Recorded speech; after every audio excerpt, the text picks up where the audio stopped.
Audi's Q2 offers a quality option amongst compact SUVs in the growing small crossover segment, and it sets about providing that with a real sense of youthful charm.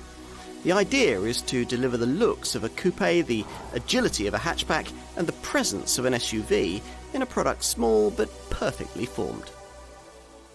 You don't have to drive very far in this car to appreciate the eager, agile feel that Audi's development team were determined it should provide.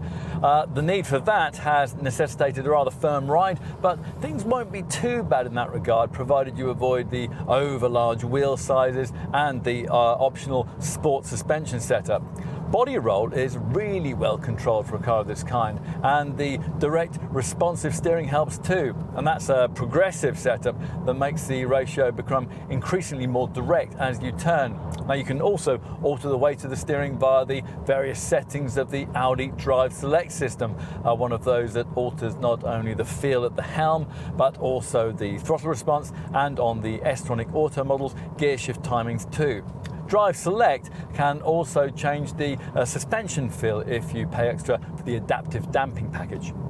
As for engines, well, the range starts with a couple of 116 PS options, a 1-litre TFSI petrol and a 1.6-litre TDI diesel, the latter being the unit that you have to have if you want the option of auto transmission. Now here, we're trying the 150 PS 1.4-litre petrol TFSI power plant that arguably offers a better all-round package if you can stretch to it. Here, there's a choice of gearbox options with the S-Tronic setup that we've got here, able to return nearly 55 mpg on the combined cycle and under 120 grams per kilometre of CO2. Yet, this variant is capable of rest to 62 mph in just 8.5 seconds en route to 131 miles an hour.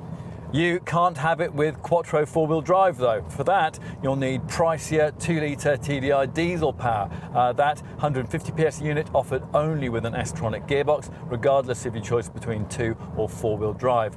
There's also a rare 190 PS 2-litre TFSI petrol unit with Quattro four-wheel drive if you want it.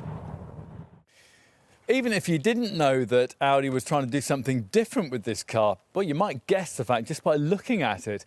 In place of the clean-cut conservatism that characterises most of the brand's other models, the company's new head of design, Mark Lichter, has tried to introduce a jauntier, younger, more individual and highly personalisable demeanour. Move to the side and you get a better perspective on the size of this model. It's 4,121mm length, making it a mere 197mm shorter than its much pricier Q3 SUV stablemate. From here, you better appreciate Audi's further attempts to give this car a bit of extra youthful personality. Take, for example, the so-called C-pillar blade, a clip-on panel available in a choice of 5 finishes, depending on the trim level or option you choose. Now here it's in matte titanium grey. So, time to take a seat inside. Now, as you get in, it doesn't feel especially SUV-like. There's no real step up into the driver's seat. Now, that's intentional to create a sportier feel, yet there is still something of the slightly raised position that crossover customers like so much.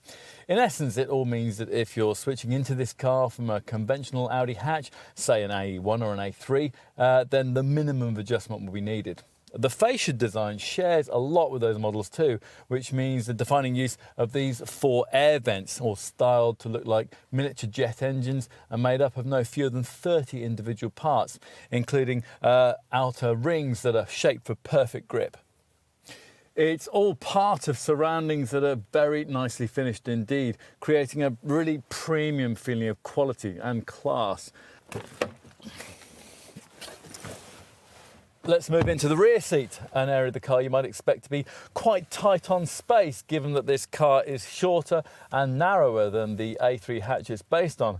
Actually though, the amount of room you get back here is very comparable to that model, which means that a 6-foot passenger can sit behind a 6-foot driver in reasonable comfort.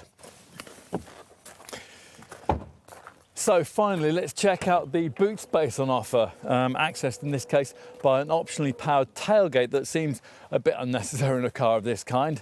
Once that's raised and you've negotiated the fairly high loading lip, a usefully sized 405 litre luggage area is revealed with exactly 1 metre of cargo bay width that should easily swallow baby buggies and the like. If more room's needed, you can fold the rear bench with the usual 60-40 split, or there's an optional 40-20-40 split folding setup if you want it. Once everything's flattened, then you can create a completely level loading area that offers 1,050 litres of space. We started this review thinking that this Q2 might steal sales from some of Audi's other models, primarily those in the Q3 and A3 ranges. We're finishing this film, though, quite convinced that it won't. This product, you see, is very different to almost anything else the company makes, with a younger, trendier, more fashion-led feel. If you like, it represents Audi's playful side. The Q2 is fun, it's fashionable, and it's perfectly pitched for aspirational compact crossover buyers. Now, if you are one of those people, we think you're probably going to want one.